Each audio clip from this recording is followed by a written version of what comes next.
Shanzong Shanchen qilay degan. Men bilenma.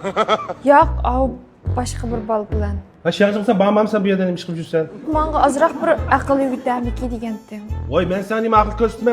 Xotinimni dadamab bergan meni. Yaxshi siz to'y qilgandan keyin shunda baxtli oilangiz bor, ayolingiz shunda kuyinsiz, shunda umoq bir qizingiz bor. Shuni sizni yo'l ko'rsatdimki degandim. Oğu şu hem de. Qanday qilib bilib baramdim men hem de. Arjini taqvosingiz ash parangimizni anglab o'tirib, siz qanday desangiz men shunday dey. Ha baksatni elib ol. Buni ish qilma. Teshikga chiqib, bunda tepkish qilib tip o'ynaysan. İşmemsen. Birisini ko'rish qilib qana qurqol baramsan. Qanday odam yaxshi ko'ramish shuni. Anglab qoldim men Shanzong. Var ishlik. Ha, siz shuma? Men Baksabni Shanzong. Ha? Yo'q, uzamag'ash keldim. Men avval deb qo'yay. Men siz bilan to'y qilgandan keyin oldimaymada va'da bermayapman. Ha buni o'rgatmasam bilsam qanday javob berishni. Mayli, hech qisi yo'q. Ha? Bu shunga meylimi? Bu seni aldayma deb o'tdi. Bizdan boshliqmi har oyda 100 qitim aldaydi meni. Yaxshi ishlasang, maoshingni o'stirib berma. Yaxshi ishlasang, xizmatingni o'stirib berma. Yaxshi ishlasang, gufin berma.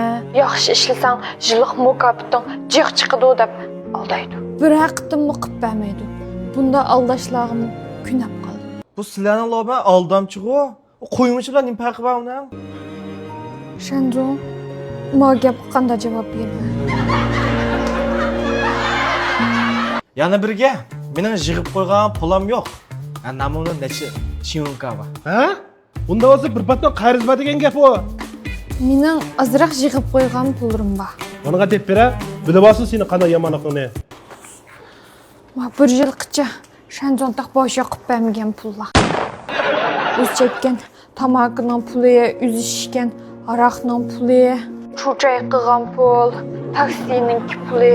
Mush pullarni bosh yoqib bersa, menda azroq pul bo'lib qoldi. Ya, shunda tayinli shirkatda hozirgacha ishlab o'tamsiz. Boshliqimiz bosh yoqib qipra pulni. Shundami Shanzong? Mening xizmatim yo'q-chuma. Bu xizmat bo'lsa qanday bo'ldi? Qanday vaqt seni? Xizmatingiz bo'lmasa, umi mayli.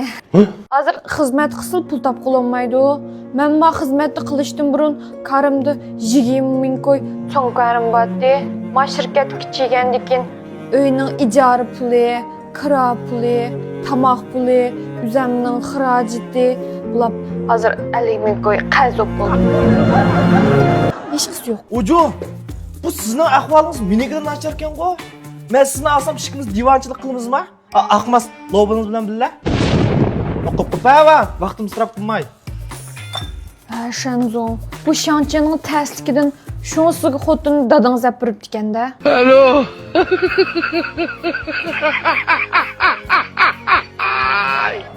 Bu gapdan og'ir bo'lib yurishi men o'til da'vatsam bunda.